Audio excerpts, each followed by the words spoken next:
ನಿಮ್ಮ ಒಂದು ಯೂಟ್ಯೂಬ್ ಚಾನಲ್ಗೋಸ್ಕರ ಈ ರೀತಿಯಾಗಿ ಒಂದು ಪ್ರೊಫೆಷನಲ್ ಬ್ಯಾನರ್ ಕ್ರಿಯೇಟ್ ಮಾಡಬೇಕಾ, ಆದರೆ ಈ ರೀತಿಯಾಗಿ ಬ್ಯಾನರ್ ನಿಮಗೆ ಕ್ರಿಯೇಟ್ ಮಾಡೋದು ಹೇಗೆ ಅಂತ ಗೊತ್ತಿಲ್ವಾ? ಸೊ ಸ್ನೇಹಿತರೆ, ನಾನು ಈ ವಿಡಿಯೋದಲ್ಲಿ ನಿಮಗೆ ಹೇಳಿಕೊಡುತ್ತೇನೆ ನೀವು ಯಾವ ರೀತಿಯಾಗಿ ನಿಮ್ಮ ಚಾನಲ್ಗೋಸ್ಕರ ಈ ರೀತಿಯಾಗಿ ಒಂದು ಪ್ರೊಫೆಷನಲ್ ಬ್ಯಾನರ್ ಹೇಗೆ ಕ್ರಿಯೇಟ್ ಮಾಡೋದು ಅಂತ. ಸೊ ಇನ್ನೊಂದು ನೀವು ನಮ್ಮ ಚಾನಲ್ ಸಬ್ಸ್ಕ್ರೈಬ್ ಮಾಡಿಲ್ಲ ಅಂದ್ರೆ ಕೂಡಲೇ ಸಬ್ಸ್ಕ್ರೈಬ್ ಮಾಡ್ಕೊಳ್ಳಿ, ಹಾಗೆ ಪಕ್ಕದಲ್ಲಿರೋ ಬೆಲ್ ಐಕಾನ್ ಕೂಡ ಪ್ರೆಸ್ ಮಾಡ್ಕೊಳ್ಳಿ. ಯಾಕಂದ್ರೆ ಕನ್ನಡದಲ್ಲಿ ನಿಮಗೆ ಇದೇ ರೀತಿಯಾಗಿ ಇಂಟ್ರೆಸ್ಟಿಂಗ್ ವಿಡಿಯೋಸ್ ನೋಡೋದು ನಮ್ಮ ಈ ಚಾನಲ್ ಸಿಗುತ್ತದೆ. ಸೊ ಇವತ್ತಿನ ವಿಡಿಯೋ ಸ್ಟಾರ್ಟ್ ಮಾಡೋಣ. ಸೊ ಸ್ನೇಹಿತರೆ, ನಾನು ಈ ಬ್ಯಾನರ್ ಅನ್ನು pixelLab ಅಪ್ಲಿಕೇಶನ್ ಅಲ್ಲಿ ಮಾಡಿ ತೋರಿಸುತ್ತೇನೆ. ಸೊ pixelLab ಅಪ್ಲಿಕೇಶನ್ ನಿಮಗೆ ಪ್ಲೇ ಸ್ಟೋರ್ ಅಲ್ಲಿ ಈಸಿಯಾಗಿ ಸಿಕ್ಬಿಡುತ್ತೆ. ಸೊ ಕೆಳಗೆ ನಾನು ಡಿಸ್ಕ್ರಿಪ್ಷನ್ ಬಾಕ್ಸ್ ಅಲ್ಲಿ ಕೂಡ ಅದರ ಲಿಂಕ್, ಆ್ಯಪ್ ಲಿಂಕ್ ಕೂಡ ಕೊಟ್ಟಿರ್ತೀನಿ. ಸೊ ನಾನು ಈ ಒಂದು ಬ್ಯಾನರ್ ಮಾಡಲು ಯಾವ ಮಟೀರಿಯಲ್ಸ್ ಗಳು ಯೂಸ್ ಮಾಡ್ತೀನಿ, ಆ ಮಟೀರಿಯಲ್ಸ್ ಗಳ ಲಿಂಕ್ ನಿಮಗೆ ಕೆಳಗೆ ಡಿಸ್ಕ್ರಿಪ್ಷನ್ ಬಾಕ್ಸ್ ಅಲ್ಲಿ ನೋಡಲು ಸಿಗುತ್ತೆ. ಸೊ ಅಲ್ಲಿ ಸಿಂಪ್ಲಿ ಡೌನ್ಲೋಡ್ ಮಾಡ್ಕೊಳ್ಳಿ. ಸೊ ನಿಮಗೆ ಸ್ನೇಹಿತರೆ ಯಾವ ರೀತಿ ಒಂದು ಸೈಜ್ ಇರುತ್ತೆ ಬ್ಯಾನರ್ದು, ಸೊ ಎಲ್ಲ ತೋರಿಸ್ತೀನಿ step by step.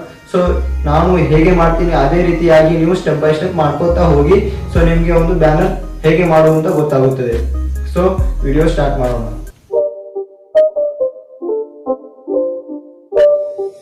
It's not a game, it's a rich thing.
It's not a game, it's a rich thing.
So ಸ್ನೇಹಿತರೆ, ನೀವು ನೋಡಿದ ಹಾಗೆ ಈ ರೀತಿಯಾಗಿ ನಿಮ್ಮ ಒಂದು ಚಾನಲ್ಗೋಸ್ಕರ ಪ್ರೊಫೆಷನಲ್ ಬ್ಯಾನರ್ ಅನ್ನು ಕ್ರಿಯೇಟ್ ಮಾಡ್ಕೊಳ್ಬಹುದು. ನಾನು ಅನ್ಕೋತೀನಿ ಈ ವಿಡಿಯೋ ನಿಮಗೆ ಇಷ್ಟವಾಗಿರ್ಬೋದು. ಇಷ್ಟ ಆಗಿದ್ರೆ ಈ ವಿಡಿಯೋನ ಲೈಕ್ ಮಾಡಿ, ಹಾಗೆ ಈ ವಿಡಿಯೋ ಹೇಗಿದೆ ಅಂತ ಕಾಮೆಂಟ್ ಬಾಕ್ಸ್ ಅಲ್ಲಿ ಒಂದು ಕಾಮೆಂಟ್ ಅನ್ನು ಮಾಡಿ. ಸೊ ಕನ್ನಡದಲ್ಲಿ ಟೆಕ್ ಯೂಟ್ಯೂಬ್ ಚಾನಲ್ ಅನ್ನು ಬೆಳೆಸಿ. ಸೊ ಆದಷ್ಟು ನಿಮ್ಮ ಸ್ನೇಹಿತರಿಗೆ ಈ ವಿಡಿಯೋನ ಶೇರ್ ಮಾಡಿ. ಸೊ ಮುಂದಿನ ವಿಡಿಯೋದಲ್ಲಿ ನಾನು ಸಿಗ್ತೀನಿ. ಅಲ್ಲಿ ತನಕ ಬಾಯ್.